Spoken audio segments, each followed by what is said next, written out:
좁은 계절에 주님을 찬양하며 또 경배할 수 있는 예배에 참여해서 너무 고맙습니다. 하나님의 은혜가 우리와 함께 하시길 원합니다.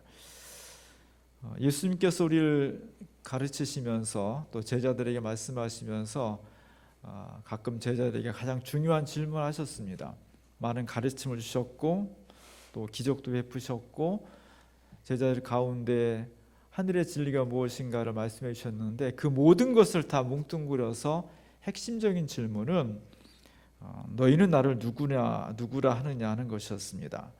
마태복음 16장에 보면 예수님께서 제자들에게 묻습니다. 너희는 나를 누구라 하느냐. 이것이 복음의 가장 중심적인 내용입니다. 수많은 사건이 있고 또 기적이 있고 수많은 에피소드가 있지만 성경 전체를 통틀어서 딱 한 가지 핵심적인 질문은 너희는 나를 누구라 하느냐. 예수를 누구라 하느냐, 누구라고 보느냐, 그것이 핵심이에요. 예수님을 나쁘게 보는 사람은 별로 없습니다. 다 좋은 분으로 보고요, 다 능력 있는 분으로 봅니다. 바리새파까지도 예수님은 좋은 선생님이라고 생각을 했습니다. 그러나 충분한 대답은 아니었던 거죠. 예수님의 정체성은 뭐냐? 그 질문이 인류 역사의 운명을 가름하는 것이고 개인의 삶을 결정짓는 겁니다. 거기에 대해서 오늘 시몬 베드로가 정확한 대답을 했습니다. 주는 그리스도이십니다. 예수님은 우리를 구원하실, 온 세계와 인간 제 삶을 구원하실 구세주이십니다. 이게 정확한 겁니다. 사실 성경의 내용들을 구체적으로 다 알지 못해도 괜찮아요. 알면 좋지만 모른다고 신앙생활 못하는 것도 아니고요. 중세 때까지는 이 성경이 다 라틴어로 되어 있었기 때문에 일반 사람들은 99%는 성경의 내용을 몰랐어요. 그렇다고 신앙이 안 됐냐? 그러지 않습니다. 몰라도 돼요. 근데 딱 하나는 알아야 돼. 예수님이 누구인지는 알아야 돼요. 예수는 나를 구원해 주실 분입니다. 예수는 그리스도이십니다. 이게 핵심입니다. 오늘 예수님께서 이 대답을 듣고서 베드로에게 이렇게 말씀하셔요. 이를 내게 알게 한 이는 혈육이 아니다. 네가 열심히 공부했거나 다른 노력을 통해서 이것을 안 것이 아니라 하늘에 계신 내 아버지께서 너를 이게 알게 했다는 거예요. 그래서 너는 행복한 삶이라는 겁니다. 오늘 우리에게 이런 행복이 넘쳐났으면 좋겠습니다. 하나님께서 우리에게 다른 지식은 다 알게 하면 좋겠지만 모른다 할지라도 진짜 알아야 될 것, 예수님은 누구신지를 알게 하는 그런 은총을 베풀어 주시기 원합니다. 그 내용은 예수님은 그리스도이십니다. 나를 구원하실 분입니다.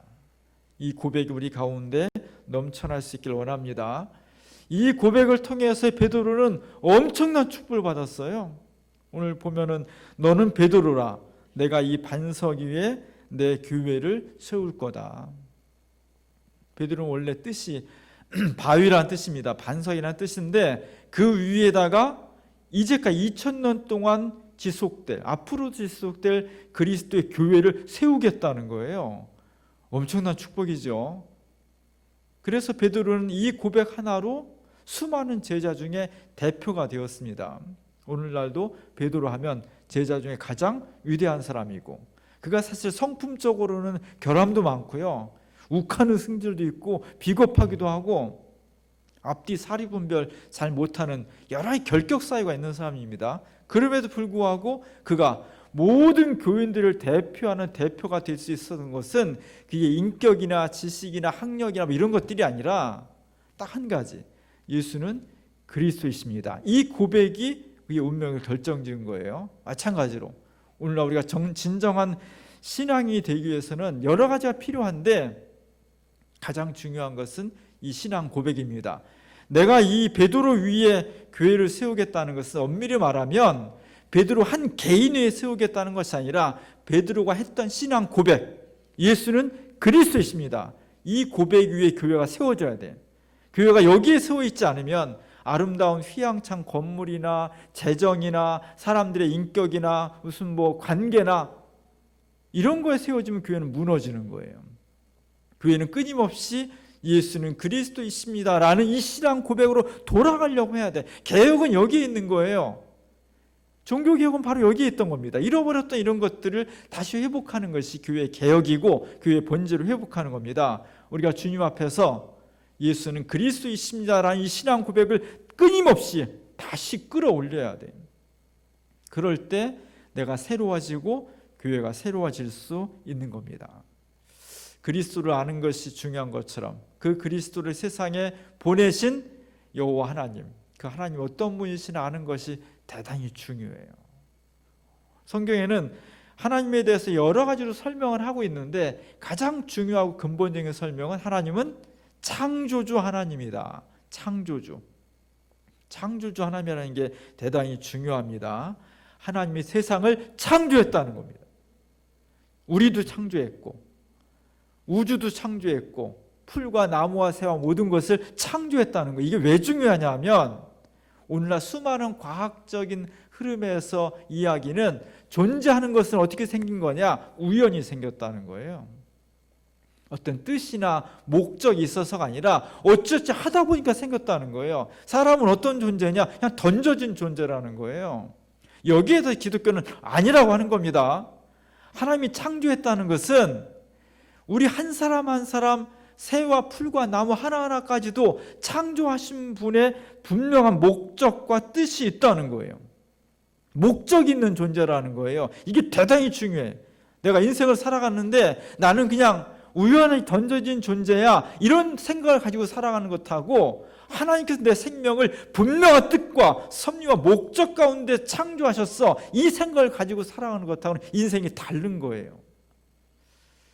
우리가 신앙생활 하면서 세례를 받을 때 세례 문답을 합니다. 세례 문답하면 제가 요리 문답이라는 그 책을 가지고 한 4주 동안 가르쳐요. 요리 문답은 뭐냐면 요점이에요. 성경의 교리를 요점 정리해가지고 핵심을 뽑아서 가르치는 겁니다. 세례를 받으려면 이 정도는 알아야 된다 해서 가르치는 거예요. 그 첫 번째 항목이 뭐냐? 사람이 왜 사냐는 거예요. 사람이 왜 사냐? 그냥 주어졌으니까 사는 거냐? 왜 사냐? 이 문제를 묻습니다. 거기에 대해서 기독교의 대답은 이런 거예요. 하나님을 바르게 알고 삶 전체를 바쳐서 그분을 영화롭게 하며 영원토록 그분을 즐거워하는 것이 인생의 목적입니다. 나는 왜 사냐? 하나님의 영광을 위해서 산다는 거예요. 쉬운 일은 아니지만 우리가 늘 이것을 기억해야 돼. 내가 왜 살을까? 하나님의 영광을 위해서 사는 것이다. 왜? 하나님이 그렇게 지었으니까. 나를 이 땅에 보내신 목적이 하나님의 영광을 위해서 살으라는 거예요. 이게 왜 중요하냐면 나를 보내신, 나를 창조하신 그 뜻이 내 속에 있기 때문이에요. 그분이 바로 하나님이고 그분은 창조주 하나님이다. 그래서 성경 여러 곳에서 하나님은 어떤 분이냐? 창조주 하나님이다.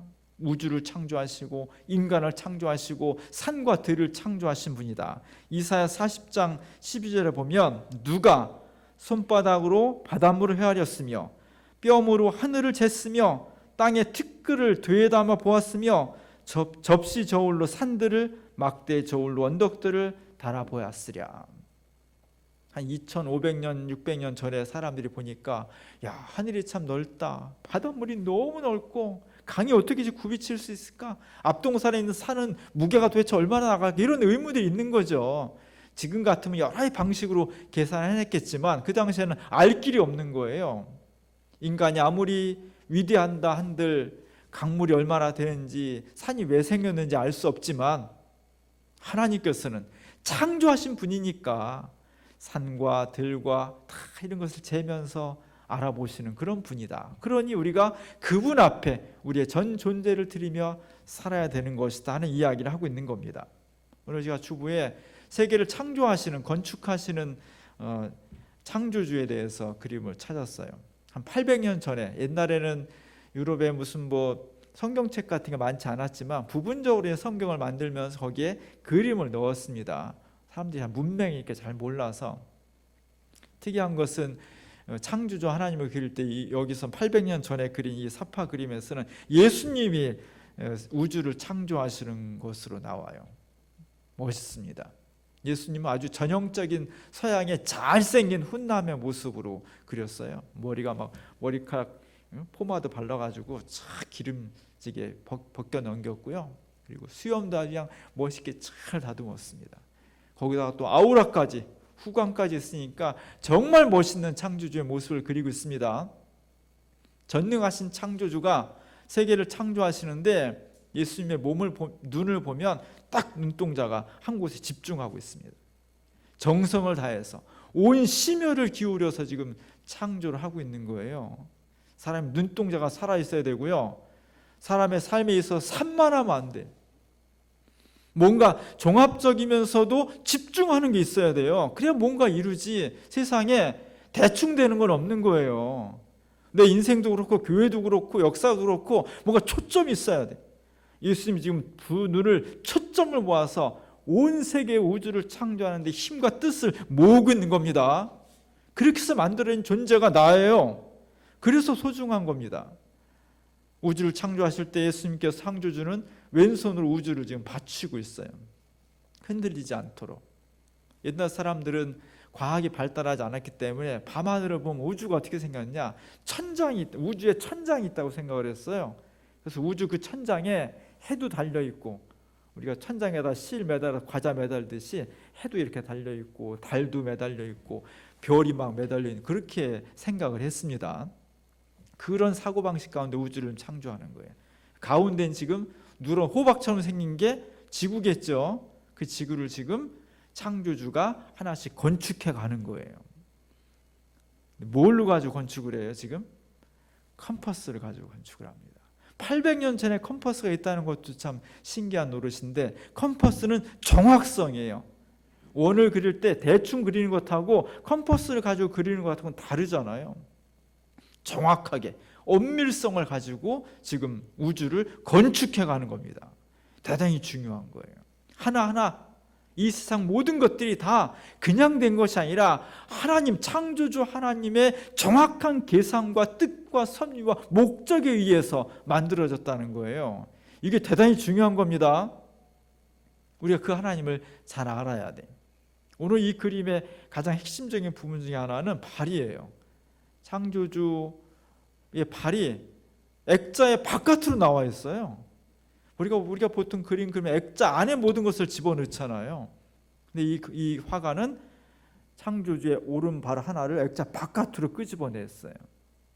우리가 하나님을 아는 것이 중요하고 알려고 해야 되지만 하나님을 다 파악할 수 없다는 거예요. 내가 누군가의 정체를, 본질을 파악한다는 것은, 파악은 뭐냐면 내 손바닥 위에 놓는다는 거예요. 내가 막 조종할 수 있다는 거거든요. 그럴 수 없다는 겁니다. 창조주를 알아야 되지만 우리가 창조주의 본질을 다 파악해서 하나님을 막 좌지우지해? 점술가들은 그런 거거든요. 막 점을 치고 또 주문을 외우고 한다는 것은 내 뜻대로 신을 움직인다는 거거든요. 그러지 말라는 거예요. 하나님은 창조주 하나님이기 때문에 우리 피조물은 단지 이해할 뿐이지 그분을 파악해서는 안 된다는 겁니다. 하나님을 잘 알았으면 좋겠어요. 하나님 어떤 분이신지를. 오늘 그 말씀을 가지고 창조주 하나님의 능력이 우리 가운데 임했으면 좋겠습니다. 오늘 에베소서에서 사도 바울은 사랑하는 에베소 교인들한테 간절한 마음으로 기도하면서 권면하고 있습니다. 오늘 본문에 보면 에베소 1장 17절부터 19절까지 한번 다 같이 읽어보겠습니다. 우리 주 예수 그리스도의 하나님, 영광의 아버지께서 지혜와 계시의 영을 너희에게 주사 하나님을 알게 하시고 너희 마음의 눈을 밝히사 그의 부르심의 소망이 무엇이며 성도 안에서 그 기업의 영광의 풍성함이 무엇이며 그의 힘의 위력으로 역사하심을 따라 믿는 우리에게 베푸신 능력의 지극히 크심이 어떠한 것을 너희로 알게 하시기를 구하노라. 사도 바울이 에베소 교인들을 생각할 때마다 간절하고 또 열심히 구하는 기도의 제목들이 있는데, 그게 뭐냐면은 하나님을 알게 해달라는 거죠. 하나님을 알게 해달라. 하나님을 알아서 마음의 눈이 밝아졌으면 좋겠다는 거예요. 눈이 어두우면, 잘 안 보이면 답답하잖아요. 삶이 힘들잖아요. 하나님께서 우리의 눈을 활짝 열어주셔서 하나님을 잘 알았으면 좋겠다. 그걸 구하는 겁니다. 하나님을 아는 것이 인생의 핵심이라는 거예요. 근데 어떻게 알 수 있느냐? 공부해서 알 수 있는 것이 아니라 하나님께서 지혜와 계시의 영을 너에게 주신다는 거예요. 예수님께서 베드로에게 내가 이것을 안 것은 네가 똑똑해서 안 게 아니야. 하나님께서 너에게 복을 주셔서 너의 눈을 열어주셨기 때문이야. 마찬가지입니다. 우리가 하나님을 안다는 것은 인간의 지식적으로 열심히 노력은 해야 되지만 결정적인 요소는 하나님 우리의 눈을 열어주셔야 돼요. 하나님을 인식할 수 있는 지혜의 영을 열어주셔야 돼요. 그래서 우리는 하나님 말씀과 기도와 찬양을 통해서 하나님을 잘 알 수 있길 원하는 겁니다. 하나님 잘 알았으면 좋겠습니다. 아는 은총이 우리 가운데 넘쳐나길 원합니다. 그리고 사도 바울은 하나님을 아는 사람이 어떤 축복을 받느냐, 오늘 세 가지 이야기를 하고 있어요. 첫 번째는 하나님을 알면, 창조주 하나님을 알면 어떤 사람이 되느냐? 소망이 생긴다는 거예요. 그의 부르심의 소망이 무엇이며 뭘 알게 되느냐? 소망을 알게 된다는 거예요. 인생을 살아가는데 소망이 대단히 중요합니다. 역사의 희망이 대단히 중요한 거예요. 희망이 있는 역사, 희망이 있는 인생과 희망을 놓친 삶과 역사는 근본적으로 모양이 달라요. 우리 지난 주간에 고 박지선 씨가 엄마와 함께 극단적인 선택을 했습니다. 저 개그우먼은 굉장히 밝은 사람이에요. 사람들 막 웃기고 재밌게 해주고, 그리고 공부도 되게 열심히 한 사람이에요. 고려대학교 국어국문학과 그 장학생으로 다녔으니까 공부가 다 인생의 다는 아니지만 자기 학창 시절에 성실했다는 거잖아요. 열심히 했다는 거잖아요. 그리고 또 전공과 다르게 방송이 연예인이 돼가지고 사람을 많이 웃겼어요. 재밌게. 어렵기도 했고 힘들기도 했고, 또 외모 때문에 놀림도 많이 당했지만 굴하지 않고, 또 햇빛 알레르기가 있어서 화장도 못하고, 여성 연예인으로서 다 이쁘게 보이고 싶잖아요. 남자는 멋있게 보이고 싶고 국민들 앞에. 근데 화장도 못하지, 어떤 사람은 막 남자냐고 그러지, 막 이런 가운데서도 꿋꿋하게 자신의 삶을 살았는데 어느 순간에 생을 마감했습니다. 왜 그랬을까? 뭐 유서 같은 게 있다고 하지만 뭔지 잘 모르겠습니다. 확실한 것은 그의 삶이 고통스럽기 때문이죠. 사는 게 힘들었기 때문이죠. 뭔지 모르지만 고통이 있었기 때문에 그는 삶을 마감한 겁니다. 그럼 이 세상 수십억 인구 중에 고통스러운 사람이 딱 이 사람 한 사람이냐? 다른 사람은 다 고통이 없느냐? 다 고통이 있죠. 인생은 고통이에요. 문제는 그 고통을 이겨낼 수 있는 희망이 고통보다 크면 이겨내는 거고요. 자신이 가진 희망이 고통보다 작든지 없으면 삶을 마감하는 거예요.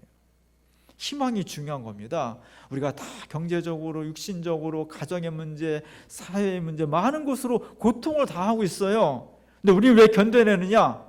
우리 속에 이 고통이 어쩔 수 없는 희망이 있기 때문이에요. 예수 그리스도가 희망이 되기 때문이에요. 이게 소중하다는 거예요. 하나님을 아는 희망이 우리 가운데 넘쳐나게 하면 어떻게?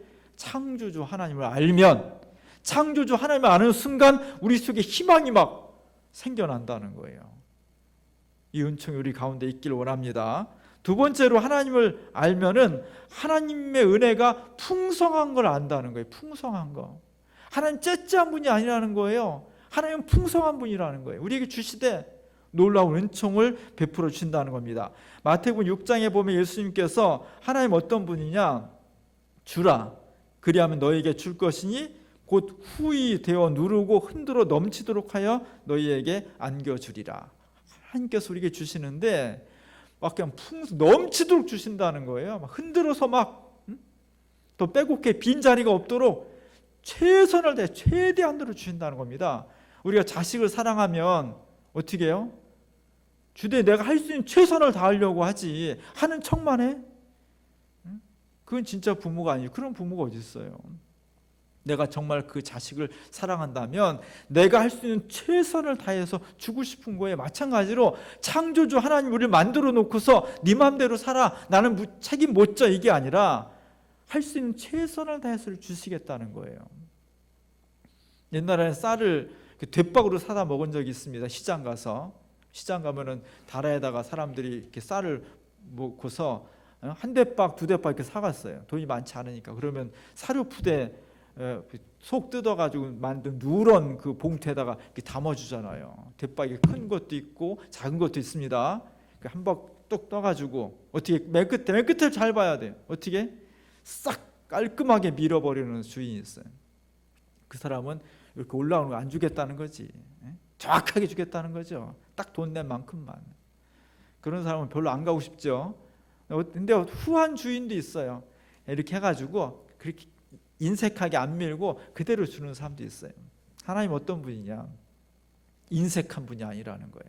깔끔하게 밀지 않는다는 거예요. 그냥 풍성하게 고봉 올라온 그대로 오히려 빈틈없도록 흔들어서 최선을 다해서 우리에게 주시겠다는 거예요. 이런 하나님을 알게 된다는 거. 어떻게? 창조주 하나님을 알면 그 은혜가 우리 가운데 있다는 겁니다. 그럼 우리가 삶에 여유가 생겨. 하나님 나에게 주시되 인색하게 주시는 분이 아니라 정말 풍성하게 주시는 분임을 알면 때로는 넘어지기도 하고 때로는 궁색하기도 하지만 그러나 마침내 풍성하신 하나님께서 우리에게 은혜 베푸실 것을 믿는 순간 우리의 삶에 여유가 생겨. 여유가 생기면 삶이 훨씬 더 부드러워집니다. 왜 우리가 자꾸 신경질을 내고 짜증이 나고 삶이 각박하냐? 여유가 없기 때문이에요. 하나님 어떤 분이다? 창조주 하나님 풍성하신 분이다. 째째하지 않은 분이다. 통이 크신 분이다. 나를 사랑하실 때 정말 엄청나게 최선을 다해 사랑하시는 분이다라는 것을 우리가 아는 순간, 몸으로 느껴지는 순간 우리의 삶에 여유가 생기고 행복해진다는 겁니다. 세 번째로 창조주 하나님을 알면 그분은 어떤 분이냐? 전능하신 분이라는 거예요. 능력이 많은 분. 우리의 모든 문제를 해결해 주시는 분이 창조주 하나님이라는 겁니다. 예수님 주변에 많은 환자가 있었는데 마가복음 9장에 보면 간질병 환자가 있어요. 뇌전증 환자가 있습니다. 지금 같으면 병원에 진단받고 뇌파 검사 다 해가지고 거기에 처방을 하지만 2000년 전에 뭔 그런 게 있겠어요. 그러다 보니까 아이가 다니다가 갑자기 경련을 하고 막 넘어지고 부르르 떨고 거품을 물고 어떤 때 물속에 넘어지고 어떤 때 불 속에 넘어지고 얼마나 불안하겠어요. 사는 게 아닌 거죠. 이 아이의 인생도 암담하고 이 아이를 사랑하는 부모 입장에서는 정말 안타까운 겁니다. 그래서 많은 사람들한테 이 아이를 고치기에 최선을 다했어요. 재산도 많이 날렸을 거예요. 못 고치는 거예요. 못 고치지. 2000년 전에 어떻게 고쳐요. 바람결에 들리는 소문에 예수님이 고칠 수 있다고 하니까 왔는데 예수님 마침 그 자리에 안 계셔가지고 제자들한테 아마 고쳐달라고 했나 봐요. 제자들이 못 고쳤죠. 그리고 다시 한번 예수님을 찾아와서 그때 마침 예수님이 계셔가지고 아버지가 아들을 놓고 간청을 합니다. 마가복음 9장 22절에 보면은 무엇을 하실 수 있거든 우리를 불쌍히 여기사 도와주옵소서. 예수님 할 수 있으면 좀 도와주세요. 이 부탁에 대해서 예수님이 굉장히 강한 어조로 말씀하십니다. 할 수 있거든이 무슨 말이냐? 믿는 자에게는 능치 못할 것이 없다. 할 수 있거든? 아니라는 거예요. 하나님은 인간은 할 수 있는 게 있고 할 수 없는 게 있지만 창조주 하나님은 전능하신 분이기 때문에 할 수 있으면 해주십시오. 그게 아니라는 겁니다. 할 수 있다는 겁니다. 모든 것을. 우리가 믿는 하나님이 바로 전능하신 하나님이에요. 우리가 믿는 하나님은 우리의 기도를 들어주시고 혹시 들어주시려나 할 수 있으려나 이게 아니라는 겁니다. 하나님께서 할 수 있다는 거예요. 그 뜻이 맞으면 우리가 그분의 전능하심을 믿고 열심히 구하고 주님 뜻대로 살려고 하면 전능한 하나님의 능력이 우리 가운데 임하신다는 거예요. 이것이 창조주 여호와 하나님입니다. 창조주 하나님을 잘 아는 계절이 됐으면 좋겠어요.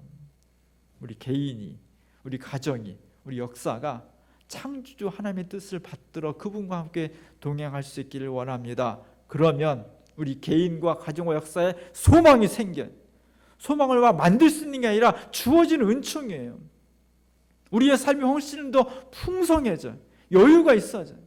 우리 앞에서 아무리 힘든 일이 있어도 능치 못할 일이 없는 그런 능력이 우리 가운데 생깁니다. 창조주 하나님을 아는 이 놀라우신 은혜가 오늘 우리 가운데 이루어져서 하나님 정말 고맙습니다. 감사합니다. 이 마음을 가지고 추수감사주를 맞이하고 우리의 삶에 영접할 수 있는 그런 은혜가 우리 가운데 있을 수 있기를 주의 이름으로 축원합니다. 기도하겠습니다. 하나님이 창조주 하나님인 것이 너무나 고맙습니다. 예수님이 우리의 그리스도시요 구세주인 것이 너무나 감사합니다. 이 창조주 하나님을 잘 아는 저희가 될 수 있도록 은혜를 베풀어 주옵소서. 주님을 알면 소망이 생깁니다. 주님을 알면 우리의 삶에 여유가 생깁니다. 주님을 알면 우리의 삶에 능치 못함이 없다는 것을 고백하게 됩니다. 창조주 하나님을 통해 우리의 삶을 새롭게 하고 이 역사와 사회를 새롭게 번역해 나갈 수 있는 우리 모두가 되게 하옵소서. 예수님의 이름으로 간절히 기도합니다. 아멘.